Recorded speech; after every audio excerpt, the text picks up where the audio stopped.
Let me paint you a picture of what January 2020 looked like for me. The east coast of Australia had been burning for weeks, and there was a lingering sense of dread as fire threatened to enter my city. We had suffered through weeks of smoke actually, and we had recorded the worst air quality in the world, worse than New Delhi, worse than Beijing, and that's smoke. It was thick and almost sweet, and it reminded us that we were breathing in the vapours of burning nearby towns. One day in early January, I got a call from my brother to say that our family's property was under ember attack, and because our rural firefighting service was stretched, I went to help him defend the property.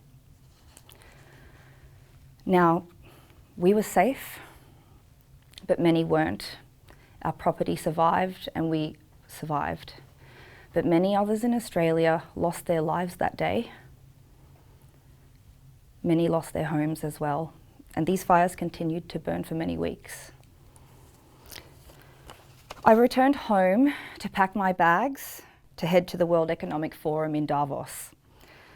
I was there to tell world leaders and the business community that there is climate hope. And one of the solutions was coming from the embers of a burning Australia.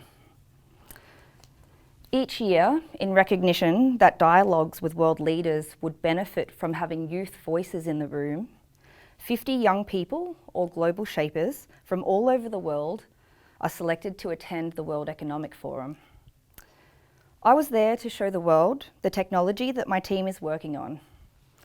This cement brick is made from industrial CO2 emissions, turning waste greenhouse gases into building materials. This cement brick can be sold, it's part of a circular economy, and it was a piece of hope in my pocket. Basically, since the start of the Industrial Revolution, we've been spewing too much CO2 and greenhouse gases into our atmosphere. It's been pretty much free to pollute, and Al Gore describes it as treating our atmosphere like an open sewer. Now, the World Economic Forum itself is filled with many of the world's most powerful people. Many of them run the companies and the countries that emit the most. These people have the ability to enact great change. And globally, though, we've seen stagnation and stalling from governments when it comes to climate change policy. Repealing emissions trading schemes, withdrawing from the Paris Climate Accord, and calling into question the loss of competitive advantage from climate action are some examples that come to mind. There are oil, gas, and fossil fuel companies that are determined to continue with business as usual, or profits as usual. And I spoke to one large oil and gas executive who said that his company really wanted to curb their emissions, but they were waiting for governments to legislate so that there would be a minimum standard. They didn't want to be at a disadvantage over their competitors. They only wanted to do it if their competitors were doing it too. Now, imagine if there was a way to make profits directly from climate action. That's a way to gain a competitive advantage over your competitors. So what is interesting is that sophisticated businesses are starting to take the lead in this space. BHP and Rio Tinto have made net zero pledges before our government has. Microsoft have committed to net zero by 2030 with further negative emissions pledges. Amazon, Apple and McKinsey have all set forward ambitious emissions targets for their operations. They have assessed that their customers and employees and shareholders want this action. They've assessed that they can make money and lower emissions. But how exactly do you lower emissions? Let me tell you about some of the realities we are facing here. A lot of the carbon dioxide in the atmosphere has been dug out of Australian soil in the form of oil and gas, of coal and gas. That CO2 has allowed us to develop our economies. It's allowed us to lift nations out of poverty. It's allowed us to innovate. We have created vibrant industries and jobs from the processing, bulk handling and export of these materials to the rest of the world. And we're really good at it. However, that carbon dioxide is now making us sick. It's making us unstable and fragile to weather events, and it's destroying progress. Weather events like Australia's horrific summer are predicted to become more frequent and overlapping. We have to change the way we do things. In order to clean up our act, we have to decarbonise our entire economy. If you look at energy, there is a clear path to decarbonisation, with wind, solar, hydrogen and other renewables providing viable options.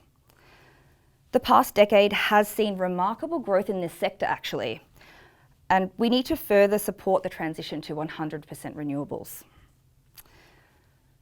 There are other parts of the economy, however, that have less clear low emissions options. In order to make steel, you need to use metallurgical coal. Did you know that? There are no other viable renewable options right now.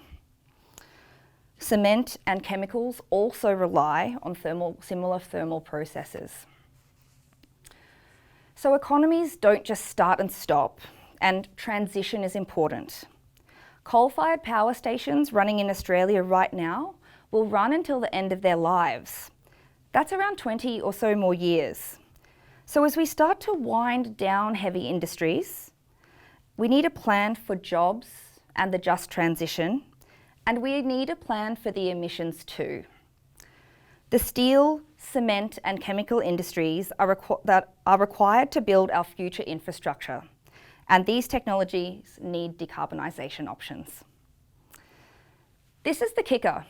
Right now, if all of our industries that were emitting CO2 were capturing their emissions, we actually wouldn't have enough places to put it. When it comes to CO2, you can either emit it, you can store it away, or you can use it. Now, many of you might have heard of carbon capture and storage, or CCS, before. That's the underground injection, storage and monitoring of CO2. There has been a lot of R&D spent around the world developing this tech, and it has a large potential to scale, but it needs a lot more support and breakthroughs to mature. Carbon storage has enjoyed the lion's share of attention and government funding compared to carbon capture and utilisation or carbon transformation tech, which is what I'm working on. So a crucial thing to understand about this is the key difference is that carbon storage stores CO2 underground, like throwing it in the bin, with a lifetime of storage costs, whereas carbon utilisation transforms CO2 and recycles it as a new raw material. This creates valuable products and generates profit. Turning waste into value just makes sense, don't you think? But this is the important thing. There is no one technology or silver bullet for climate change. There will be a portfolio of solutions that will work in different places and different times. So my team and I at Mineral Carbonation, MCI, are turning carbon dioxide into valuable materials like this cement brick. We use the Earth's natural process of storing carbon called mineral carbonation. You can see here the White Cliffs of Dover. This is an example of where the Earth has stored CO2 over millions of years through a process called weathering. We have simply taken that process from millions of years to a matter of hours in an industrial setting. And the process is extremely scalable. With enough mineral deposits in the world, we have enough mineral deposits in the world to lock away all of the CO2 that has ever and will ever be emitted by fossil fuels. And it's on the kind of time frame we need too. As carbonate is thermodynamically favourable, it is the most stable way to store carbon dioxide.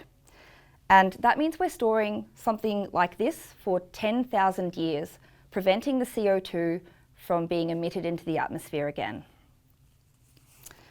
So check it out. This cement brick represents a way that we can turn waste emissions and industrial wastes into profits. This plasterboard, it represents a way that we can create new industries and jobs in green construction and sustainable manufacturing. In fact, this plasterboard has stored away more CO2 than was used to create it. So it's a negative emissions building material, and this is the way of the future. Let me talk to you a little bit more about negative emissions. Even as we reach 100% renewables and we have significant behaviour change, the projections of the IPCC still indicate that we are likely to need to use technologies to draw CO2 down out of the atmosphere in order to not overshoot our 1.5 degree targets. And these technologies are called direct air capture tech. Here's an example of a direct air capture facility in Zurich. These guys are sucking CO2 out of the air with these big filters and pumping them into greenhouses to grow tomatoes and lettuce. And then they're selling those products in the local market at a premium. Now, this is a really neat illustration of the circular economy at play. The carbon dioxide is drawn down from the air, then it's embedded into a tomato. The tomato is then eaten by a human, and then it's excreted back into the atmosphere. But what's really compelling is when direct air capture is partnered with mineral carbonation technology or carbon utilisation. That's when we can draw CO2 down from the air and embed it straight back into building materials that create the cities of the future.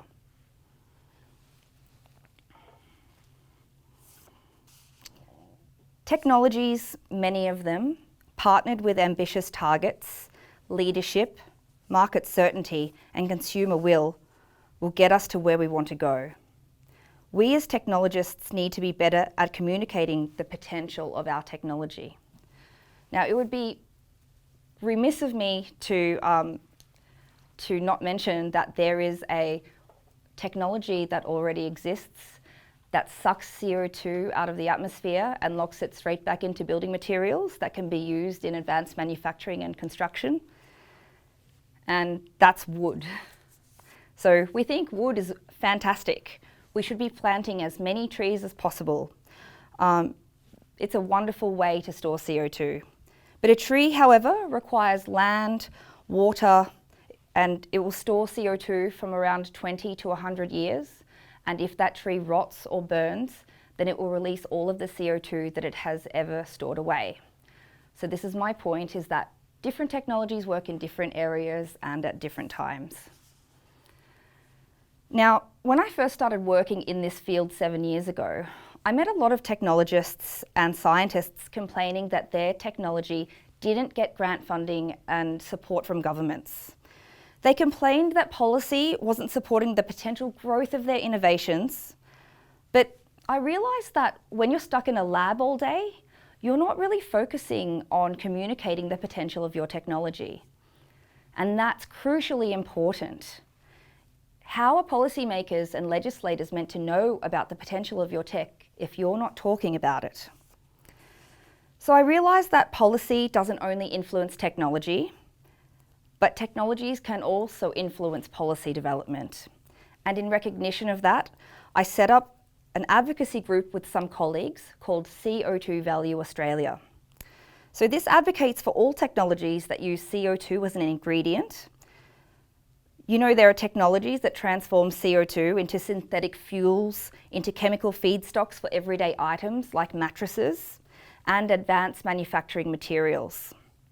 Many of these companies, just like MCI, are at pilot phase or so, but the industry has been estimated to be worth more than $1 trillion by 2030.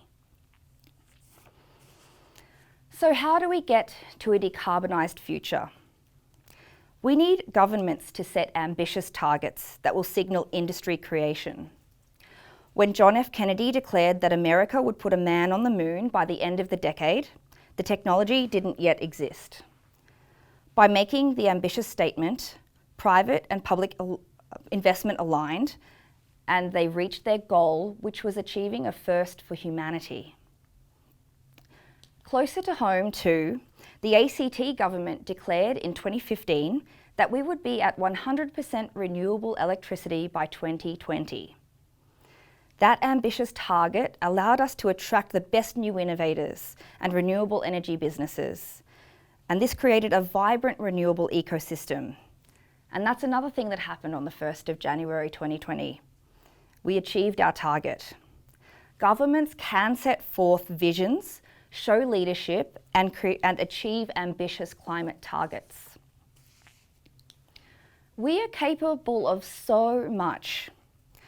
Now I ask you, what part will you play in helping us to create a sustainable future? Here are a couple of ideas. Spread the word. Remember what I've told you today? Carbon dioxide can be turned into useful products. Now we can turn waste into opportunity and into profit. Now you know, please tell everyone. Tell your mum, tell your dad, your dog, and tell your local politicians. Demand ambition from governments at all levels. In this constantly changing world, we should be better at communicating our priorities to our representatives so they remember. If you're unsure of whether your representatives have the same stance on climate change as you, it's worth writing to them. Use your money wisely. Your superannuation and bank of choice has ultimate power to invest in initiatives that care about more and environmental and social impact. You can achieve more than just profits with your money. In fact, every time you spend $1, you are making a political statement. If there's an option to purchase circular, carbon-embedded, sustainable everyday goods, then do it. It's critically important that we make these changes. If we don't, we are going to be living through more horrific summers like the one we just experienced. While we're painfully aware of the risks of climate change, there are also opportunities for creating new sustainable industries and jobs. This brick is proof that we're already on our way. We can be supporting many different technologies and creating profitable pathways to decarbonisation. We all have a part to play, and what role are you going to play in creating a greener, cleaner future?